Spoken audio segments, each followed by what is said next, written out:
Only in Kentucky could one small county invent the wireless radio, produce a Miss America, and even become known as the used car capital of the world.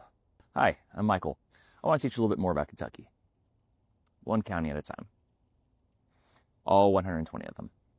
And today we're talking about Calloway County. And as always, be sure to share your own information about the county in the comments for others to learn about. And hey, that also includes food and bar recommendations. And be sure to follow along so you can keep learning about other areas in Kentucky. Calloway County sits at the far southwest corner of the state, part of the Jackson Purchase. It was taken out of Hickman County in 1822 and named for Colonel Richard Callaway, one of Kentucky's early pioneers and a co-founder of Boonesborough. The first county court met in 1823 at Wadesboro, the original county seat. Wadesboro grew fast during the Purchase boom. It housed the region's first federal land office and briefly earned the nickname Capital of the Purchase. Early settlers like David Jones and James Stewart put down roots there, but when the land office closed and new roads shifted travel patterns, Wadesboro stalled. By the 1840s, the county seat moved south to an emerging community around Pleasant Hill. And Pleasant Hill became Murray. Became county seat in 1843 and was chartered in 1844, taking its name from Congressman John L. Murray. The town had a brick courthouse, a school, a handful of stores, and a central location that helped it grow. Other communities took shape across the county at this time. New Concord formed in the 1830s near the Tennessee border.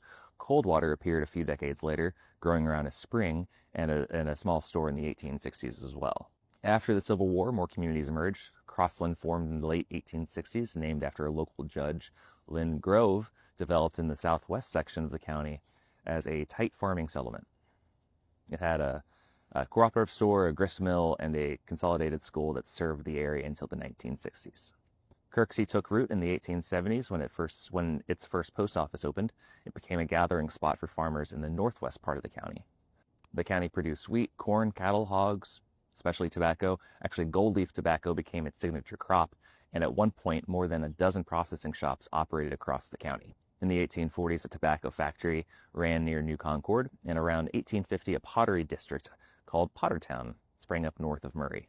An iron furnace followed in 1854 near New Concord, and farming was the backbone of just about everything. In late 1861, Confederate forces built Fort Hyman on a bluff in western Callaway to help guard the Tennessee River. When Union troops captured nearby Fort Henry in early 1862, the Confederates abandoned Fort Hyman. Union soldiers moved into Callaway soon after.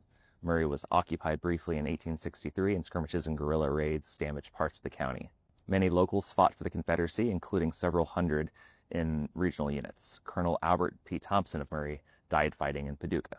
By the end of the war, the courthouse square had seen its share of looting and destruction.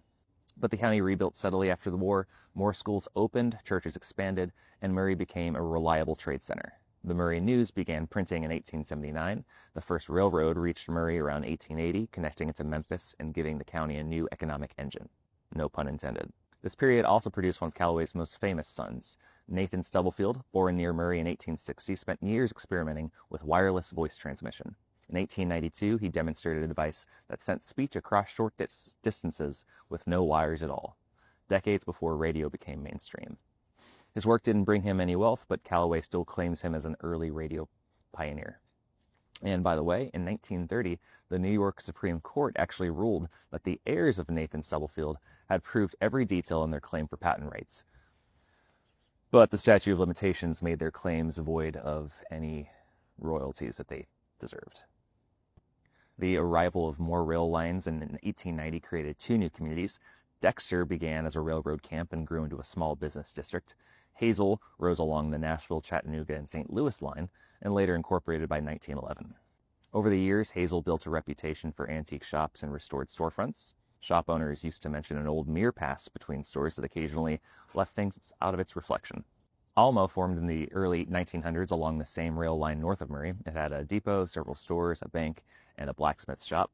It remained unincorporated, but for decades it anchored the northern farm belt with its churches and local businesses. Education took a major leap forward at the turn of the century. Local leaders pushed for a state normal school to train teachers, and in 1922 the state awarded Murray the new college. Murray State Normal School opened soon after. Normal school, in this context, meant it focused on training teachers specifically. Murray State Normal School became Murray State Teachers College and eventually Murray State University. The school brought jobs, paved roads, new neighborhoods, and a steady flow of students, of course, and today it remains the county's largest employer and the anchor of modern Murray. Healthcare followed a similar climb. In 1910, a small house on South 4th Street became the county's first hospital. It expanded after World War II and was eventually replaced by the modern Murray Calloway County Hospital. Manufacturing grew after World War II. Plants making appliances, auto parts, food products, and clothing operated around Murray. Other companies filled the industrial parks, bringing stable factory jobs. Farming shifted to corn, soybeans, wheat, and poultry as tobacco faded out. During the mid-1900s, Murray picked up a strange and memorable nickname, the used car capital of the world. After World War II, dozens of Callaway men who had worked in Detroit's auto plants came back home with the skills to rebuild and resell cars. They hauled vehicles down from Michigan and Illinois, fixed them in home garages or small lots, and sold them along Highway 641 in downtown Murray. For a few decades, the town had more used car lots per capita than anywhere in western Kentucky. The current neoclassical courthouse on the Murray Square was built in 1913. Hazel's old storefronts, Murray's early neighborhoods, and relics of Fort Hyman all hold pieces of the county's past. Part of Fort Hyman is now preserved by the National Park Service.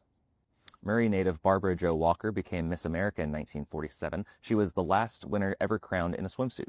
She grew up in Calloway County before attending the University of Tennessee, and the pageant press later described her as the Southern co-ed who helped pull the Miss America program into a more modern, college-educated image. After her reign, she worked in Memphis civic life for years and stayed one of the most recognizable Murray-born public figures of the mid-20th century. Today, Calloway County has around 37,000 residents. Murray is the center of commerce, education, and culture. The rest of the county is farmland, lakeshore, and small communities. Asbury Cemetery in the northwest is known for old graves with metal breathing pipes meant to prevent being buried alive. Locals mention strange lights and sounds there late at night, and another story centers on a small family cemetery near Kirksey, where visitors claim to see phantom flames flicker at the base of an old tree. So, that's Calloway County. What'd I get wrong this time?